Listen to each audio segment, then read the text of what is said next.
It is Friday, January the 20th of 2023. We're in Leander at the Round Mountain Cemetery. And so just so you get your bearings, it's on Round Mountain Road.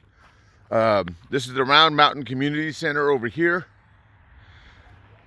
Over this way is the Travis County Fire Station, number 104.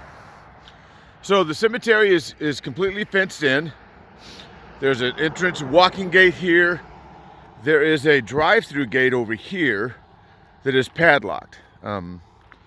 There's no Facebook, there's no state records on this piece of property as to who's maintaining it. It's my understanding that these folks over here in the city of Leander kind of maintain around it and somewhat inside of it, but there's no Descendant Property Owners Association. You can see there's an AT&T substation here. The address is 14431, and then we have the address for the fire station. This is actually on the Travis County plat, so it's a platted piece of property. Here's the gate, and you can see in the back here where people have done cleanup before and put the debris just back in that corner.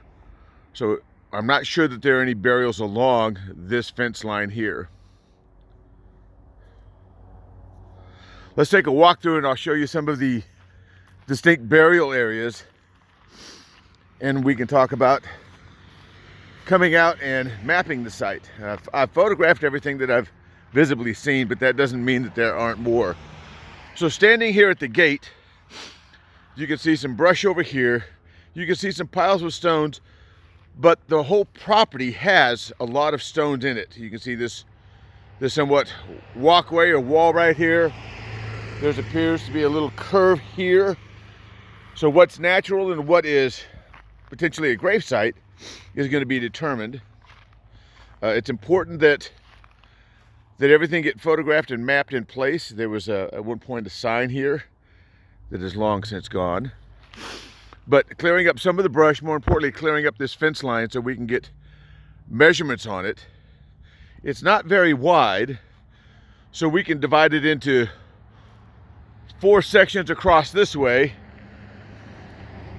25 or 30 feet long, and then come down the side this way and create a grid that's like A1, A2, A3, A4, A5, and then B, C, D down the road. That way, when we go to map and plot things, we'll know which family groupings are in what section of the cemetery.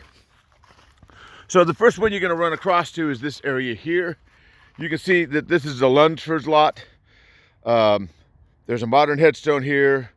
You'll see a lot of temporary markers. You'll see just field markers like this. There's a nice description of the Lunsford family here. This is the Witt family.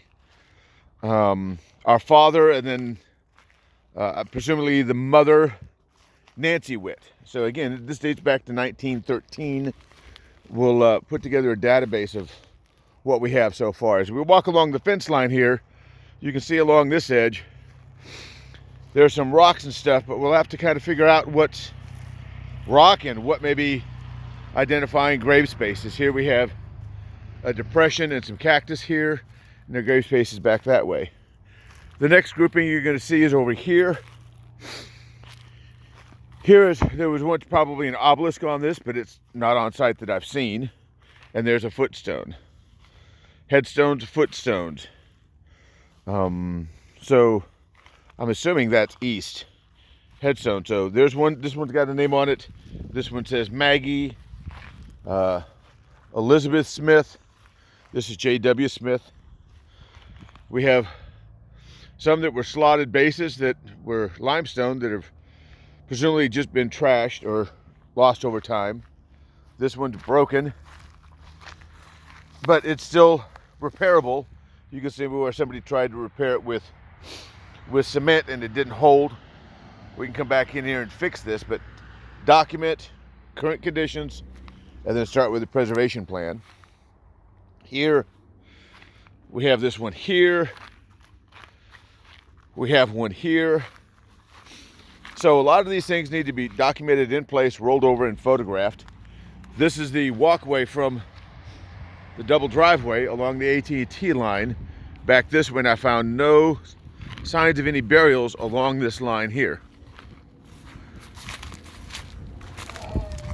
We come back this way. This is where we just were, and then you start seeing burials here. You see pieces of possibly headstones or footstones here, here, here. This is the back side of where we just were. There's some stones around here. I don't know if these are part of a cropping. If this looks like here, might be something. So again, this all has to carefully be cleaned out and looked at. There's obviously two graves here on this high side.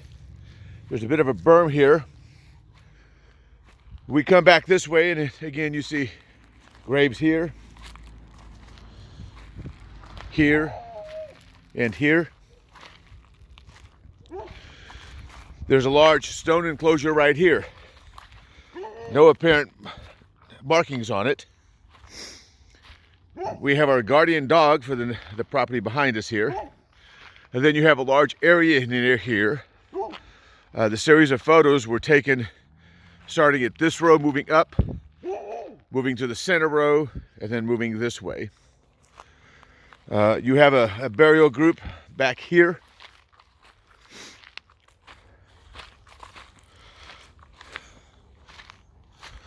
The Schoenfeld. There's one here. There's a temporary marker here.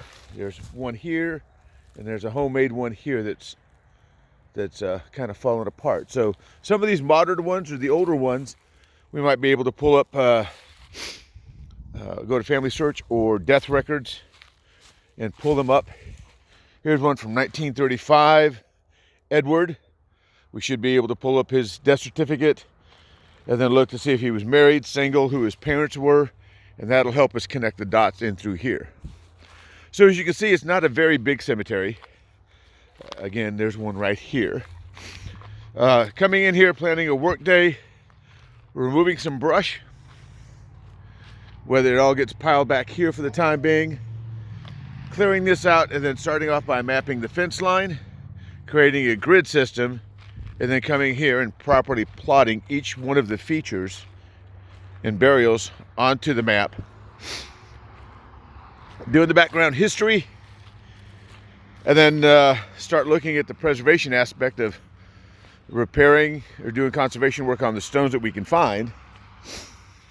One of the first things we'll want to do is we'll want to put a notice at the gate of the intention to come in and clean, ask for family members that may still be in the area or have come back to visit to contact us.